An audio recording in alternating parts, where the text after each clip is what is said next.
প্রত্যাশা থাকে ঈদ হোক সবার, কিন্তু হয় কি আসলে? এই প্রশ্নের সহজ উত্তর মেলে না সহজে। কিন্তু মিনহাজ, এটা তো সত্যি যে ঈদ আনন্দের জন্য সমাজের একটি বড় অংশকেই চেয়ে থাকতে হয় অন্যের দায়ের ওপর। আপনি ঠিকই বলেছেন। কোরবানির ঈদের দিন রাজধানী ঘুরে তেমনই কিছু মানুষের কথা জানাচ্ছেন আমাদের সহকর্মী নীল মাহবুব। ক্যামেরায় ছিলেন মারুফ চুন্নু। ওয়ালটন ফ্রিজ কিনে অনেকের মতো আপনিও হয়ে যেতে পারেন মিলেনিয়াল। সেরা পণ্যের সেরা অফার।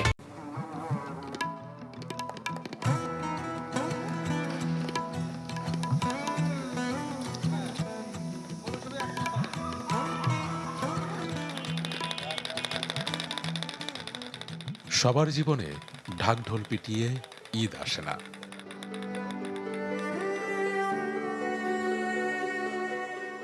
পকেটে নেই জমা, কপালে দুশ্চিন্তা, সেই পুরনো পোশাকেই দুহাত পেতে থাকা, যদি আজ পাতে বাড়তি কিছু পড়ে। আমরা এখানে আশা করে বসে আছি, বড় লোকেরা আমাদের যদি একটু কিছু সাহায্য দেয়, ঈদের দিন আমরা একটু ঘুরবো গাড়বো, একটু আনন্দ করব।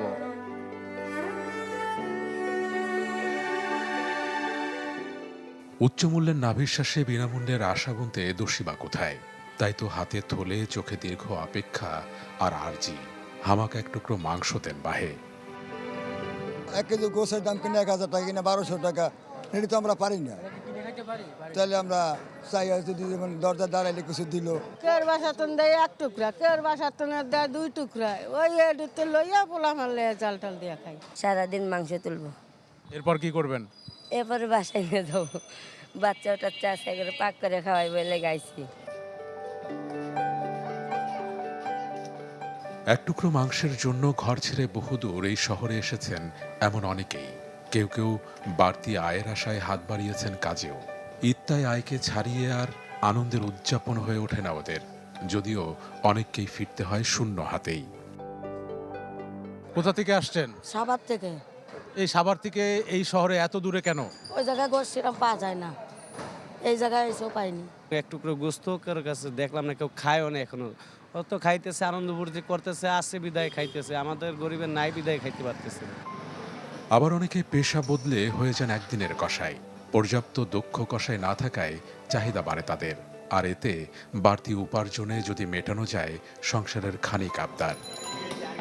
এই শহরে যত পশু কুরবানি হয় তত কসাই কিন্তু নেই, যে কারণে অনেকেই একদিনের কসাই হয়ে ওঠে।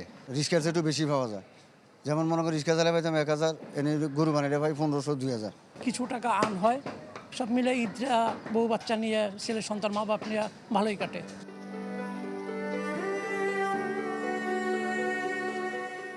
বছর বছর ঈদ যায় আসে, প্রতিবার ত্যাগের শিক্ষাও নাকি দেয়, কিন্তু সেই শিক্ষার অনুশীলন কি হয় সমাজে?